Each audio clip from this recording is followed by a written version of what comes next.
بسم اللہ الرحمن الرحیم۔ نبی اکرم صلی اللہ علیہ وسلم کے آخری ایام۔ وفات سے 3 روز قبل جبکہ حضور اکرم صلی اللہ علیہ وسلم ام المومنین حضرت میمونہ رضی اللہ تعالیٰ عنہ کے گھر تشریف فرما تھے، ارشاد فرمایا کہ میری بیویوں کو جمع کرو۔ تمام ازواج مطہرات جمع ہو گئیں تو حضور اکرم صلی اللہ علیہ وسلم نے دریافت فرمایا، کیا تم سب مجھے اجازت دیتی ہو کہ بیماری کے دن میں عائشہ کے ہاں گزار لوں؟ سب نے کہا، اے اللہ کی رسول، آپ کو اجازت ہے۔ پھر اٹھنا چاہا لیکن اٹھ نہ پائے تو حضرت علی ابن ابی طالب اور حضرت فضل بن عباس رضی اللہ تعالیٰ عنہما آگے بڑھے اور نبی اکرم صلی اللہ علیہ وسلم کو سہارے سے اٹھا کر سیدہ میمونہ رضی اللہ تعالیٰ عنہ کے حجرے سے سیدہ عائشہ رضی اللہ تعالیٰ عنہ کے حجرے کی طرف لے جانے لگے۔ اس وقت صحابہ کرام نے حضور اکرم صلی اللہ علیہ وسلم کو اس بیماری اور کمزوری کے حال میں پہلی بار دیکھا تو گھبرا کر ایک دوسرے سے پوچھنے لگے، رسول اللہ کو کیا ہوا؟ رسول اللہ صلی اللہ علیہ وسلم کو کیا ہوا؟ چنانچہ صحابہ مسجد میں جمع ہونا شروع ہو گئے اور مسجد نبوی میں ایک رش لگ گیا۔ حضرت صلی اللہ علیہ وسلم کا پسینہ شدت سے بہہ رہا تھا۔ حضرت عائشہ رضی اللہ تعالیٰ عنہ فرماتی ہیں کہ میں نے اپنی زندگی میں کسی کا اتنا پسینہ بہتے نہیں دیکھا، اور فرماتی ہیں میں رسول اللہ صلی اللہ علیہ وسلم کے دست مبارک کو پکڑتی اور اسی کو چہرہ اقدس پر پھیرتی، کیونکہ نبی علیہ السلام کا ہاتھ میرے ہاتھ سے کہیں زیادہ محترم اور پاکیزہ تھا۔ مزید فرماتی ہیں کہ حبیب خدا صلی اللہ علیہ وسلم سے بس یہی ورد سنائی دے رہا تھا کہ لا الہ الا اللہ، بے شک موت کی بھی اپنی سختیاں ہیں۔ اسی اثنا میں مسجد کے اندر حضرت صلی اللہ علیہ وسلم کے بارے میں خوف کی وجہ سے لوگوں کا شور بڑھنے لگا۔ نبی علیہ السلام نے دریافت فرمایا، یہ کیسی آوازیں ہیں؟ عرض کیا گیا کہ اے اللہ کے رسول، یہ لوگ آپ کی حالت سے خوفزدہ ہیں۔ ارشاد فرمایا کہ مجھے ان کے پاس لے چلو۔ پھر اٹھنے کا ارادہ فرمایا لیکن اٹھ نہ سکے تو آپ صلی اللہ علیہ وسلم پر 7 مشکیزیں پانی کے بہائے گئے۔ تب کہیں جا کر کچھ افاقہ ہوا تو سہارے سے اٹھا کر ممبر پر لایا گیا۔ یہ رسول اللہ صلی اللہ علیہ وسلم کا آخری خطبہ تھا اور آپ صلی اللہ علیہ وسلم کے آخری کلمات تھے۔ فرمایا، اے لوگو، شاید تمہیں میری موت کا خوف ہے۔ سب نے کہا، جی ہاں اے اللہ کے رسول۔ ارشاد فرمایا، اے لوگو، تم سے میری ملاقات کی جگہ دنیا نہیں، تم سے میری ملاقات کی جگہ حوض کوثر ہے۔ اللہ کی قسم، گویا کہ میں یہیں سے اسے دیکھ رہا ہوں۔ اے لوگو، مجھے تم پر تنگ دستی کا خوف نہیں بلکہ مجھے تم پر دنیا کی فراوانی کا خوف ہے کہ تم اس کے معاملے میں ایک دوسرے سے مقابلے میں لگ جاؤ گے جیسا کہ تم سے پہلے پچھلی امتوں والے لگ گئے، اور یہ دنیا تمہیں بھی ہلاک کر دے گی جیسا کہ انہیں ہلاک کر دیا۔ پھر مزید ارشاد فرمایا، اے لوگو، نماز کے معاملے میں اللہ سے ڈرو، اللہ سے ڈرو، نماز کے معاملے میں اللہ سے ڈرو، یعنی عہد کرو کہ نماز کی پابندی کرو گے اور یہی بات بار بار دہراتے رہے۔ پھر فرمایا، اے لوگو، عورتوں کے معاملے میں اللہ سے ڈرو، عورتوں کے معاملے میں اللہ سے ڈرو، میں تمہیں عورتوں سے نیک سلوک کی وصیت کرتا ہوں۔ مزید فرمایا، اے لوگو، ایک بندے کو اللہ نے اختیار دیا کہ دنیا کو چن لے یا اسے چن لے جو اللہ کے پاس ہے، تو اس نے اسے پسند کیا جو اللہ کے پاس ہے۔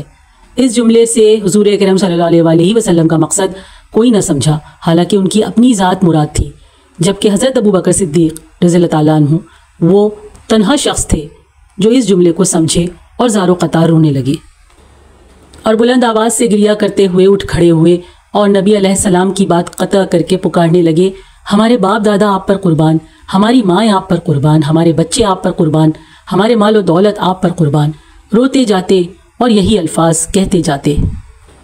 صحابہ کرام ناگواری سے حضرت ابو بکر صدیق رضی اللہ تعالیٰ عنہ کی طرف دیکھنے لگے کہ انہوں نے نبی علیہ السلام کی بات کیسے قطع کر دی۔ اس پر نبی کریم صلی اللہ علیہ وسلم نے حضرت ابو بکر کا دفاع ان الفاظ میں فرمایا، اے لوگوں، ابو بکر کو چھوڑ دو کہ تم میں سے ایسا کوئی نہیں کہ جس نے ہمارے ساتھ کوئی بھلائی کی ہو اور ہم نے اس کا بدلہ نہ دے دیا ہو، سوائے ابو بکر کے کہ اس کا بدلہ میں نہیں دے سکا، اس کا بدلہ میں نے اللہ جل شانہ پہ چھوڑ دیا۔ مسجد نبوی میں کھلنے والے تمام دروازے بند کر دیے جائیں سوائے ابو بکر کے دروازے کے کہ جو کبھی بند نہ ہوگا۔ آخر میں اپنی وفات سے قبل مسلمانوں کے لیے آخری دعا ارشاد فرمائی، اللہ تمہیں ٹھکانہ دے، تمہاری حفاظت کرے، تمہاری مدد کرے، تمہاری تائید کرے۔ اور آخری بات جو ممبر سے اترنے سے پہلے امت کو مخاطب کر کے ارشاد فرمائی وہ یہ کہ اے لوگو، قیامت تک آنے والے میرے ہر ایک امتی کو میرا سلام پہنچا دینا۔ پھر حضرت صلی اللہ علیہ وسلم کو دوبارہ سہارے سے اٹھا کر گھر لے جایا گیا۔ اسی اثنا میں حضرت عبد الرحمن بن ابی بکر رضی اللہ تعالیٰ عنہ خدمت اقدس میں حاضر ہوئے اور ان کے ہاتھ میں مسواک تھی۔ نبی اکرم صلی اللہ علیہ وسلم مسواک کو دیکھنے لگے لیکن شدت مرض کی وجہ سے طلب نہ کر پائے۔ چنانچہ سیدہ عائشہ رضی اللہ تعالیٰ عنہ حضور اکرم صلی اللہ علیہ وسلم کے دیکھنے سے سمجھ گئیں اور انہوں نے حضرت عبد الرحمن رضی اللہ تعالیٰ عنہ سے مسواک لے کر نبی کریم صلی اللہ علیہ وسلم کے دہن مبارک میں رکھ دی، لیکن آپ صلی اللہ علیہ وسلم اسے استعمال نہ کر پائے۔ تو سیدہ عائشہ رضی اللہ تعالیٰ عنہ نے حضور اکرم صلی اللہ علیہ وسلم سے مسواک لے کر اپنے منہ سے نرم کی اور پھر حضور اکرم صلی اللہ علیہ وسلم کو لوٹا دی تاکہ دہن مبارک اس سے تر رہے۔ فرماتی ہیں آخری چیز جو نبی کریم صلی اللہ علیہ وسلم کے پیٹ میں گئی وہ میرا لعاب تھا، اور یہ اللہ تبارک و تعالیٰ کا مجھ پر فضل ہی تھا کہ اس نے وصال سے قبل میرا اور نبی کریم صلی اللہ علیہ وسلم کا لعاب دہن یکجا کر دیا۔ ام المومنین حضرت عائشہ رضی اللہ تعالیٰ عنہ مزید ارشاد فرماتی ہیں پھر آپ صلی اللہ علیہ وسلم کی بیٹی فاطمہ تشریف لائیں اور آتے ہی رو پڑیں کہ نبی کریم صلی اللہ علیہ وسلم اٹھ نہ سکے، کیونکہ نبی کریم کا معمول تھا کہ جب بھی فاطمہ رضی اللہ تعالیٰ عنہ تشریف لاتی حضور اکرم صلی اللہ علیہ وسلم ان کے ماتھے پر بوسہ دیتے تھے۔ حضور اکرم صلی اللہ علیہ وسلم نے فرمایا اے فاطمہ قریب آ جاؤ۔ پھر حضور اکرم صلی اللہ علیہ وسلم نے ان کے کان میں کوئی بات کہی تو حضرت فاطمہ اور زیادہ رونے لگی۔ انہیں اس طرح روتا دیکھ کر حضور اکرم صلی اللہ علیہ وسلم نے پھر فرمایا اے فاطمہ قریب آؤ۔ دوبارہ ان کے کان میں کوئی بات ارشاد فرمائی تو وہ خوش ہونے لگی۔ حضور اکرم صلی اللہ علیہ وسلم کے وصال کے بعد میں نے سیدہ فاطمہ رضی اللہ تعالیٰ عنہ سے پوچھا تھا کہ وہ کیا بات تھی کہ جس پر وہ روئیں اور پھر خوشی کا اظہار کیا تھا۔ سیدہ فاطمہ رضی اللہ تعالیٰ عنہ کہنے لگیں کہ پہلی بار جب میں قریب ہوئی تو فرمایا فاطمہ میں آج رات اس دنیا سے کوچ کرنے والا ہوں، جس پر میں رو دی۔ جب انہوں نے مجھے بے تحاشا روتے دیکھا تو فرمانے لگے فاطمہ میرے اہل خانہ میں سب سے پہلے تم مجھ سے عامل ہوگی، جس پر میں خوش ہو گئی۔ سیدہ عائشہ رضی اللہ تعالیٰ عنہ فرماتی ہیں پھر حضرت صلی اللہ علیہ وسلم نے سب کو گھر سے باہر جانے کا حکم دے کر مجھے فرمایا عائشہ میرے قریب آ جاؤ۔ حضرت صلی اللہ علیہ وسلم نے اپنی زوجہ مطہرہ کے سینے پر ٹیک لگائی اور ہاتھ آسمان کی طرف بلند کر کے فرمانے لگے مجھے وہ اعلیٰ و عمدہ رفاقت پسند ہے، میں اللہ کی انبیاء، صدیقین، شہداء اور صالحین کی رفاقت کو اختیار کرتا ہوں۔ صدیقہ عائشہ رضی اللہ تعالیٰ عنہ فرماتی ہیں میں سمجھ گئی کہ انہوں نے آخرت کو چن لیا ہے۔ جبرائیل علیہ السلام خدمت اقدس میں حاضر ہو کر گویا ہوئے یا رسول اللہ ملک الموت دروازے پر کھڑے شرف باریابی چاہتے ہیں، آپ سے پہلے انہوں نے کسی سے اجازت نہیں مانگی۔ آپ صلی اللہ علیہ وسلم نے فرمایا جبرائیل اسے آنے دو۔ ملک الموت نبی کریم صلی اللہ علیہ وسلم کے گھر میں داخل ہوئے اور کہا السلام علیکم یا رسول اللہ، مجھے اللہ نے آپ کی چاہت جاننے کے لیے بھیجا ہے کہ آپ دنیا میں ہی رہنا چاہتے ہیں یا اللہ سبحانہ تعالیٰ کے پاس جانا پسند کرتے ہیں۔ فرمایا مجھے اعلیٰ و عمدہ رفاقت پسند ہے، مجھے اعلیٰ و عمدہ رفاقت پسند ہے۔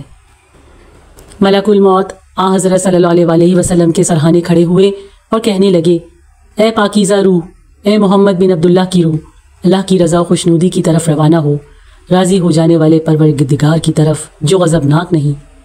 سیدہ عائشہ رضی اللہ تعالیٰ عنہ فرماتی ہیں پھر نبی کریم صلی اللہ علیہ وسلم کے ہاتھ نیچے آن رہے اور سر مبارک میرے سینے پہ بھاری ہونے لگا۔ میں سمجھ گئی کہ حضرت صلی اللہ علیہ وسلم کا وصال ہو گیا۔ مجھے اور تو کچھ سمجھ نہیں آیا، سو میں اپنے حجرے سے نکلی اور مسجد کی طرف دروازہ کھول کر کہا رسول اللہ کا وصال ہو گیا، رسول اللہ کا وصال ہو گیا۔ مسجد آہوں اور نالوں سے گونجنے لگی۔ ادھر علی کرم اللہ وجہہ جہاں کھڑے تھے وہیں بیٹھ گئے، پھر ہلنے کی طاقت نہ رہی۔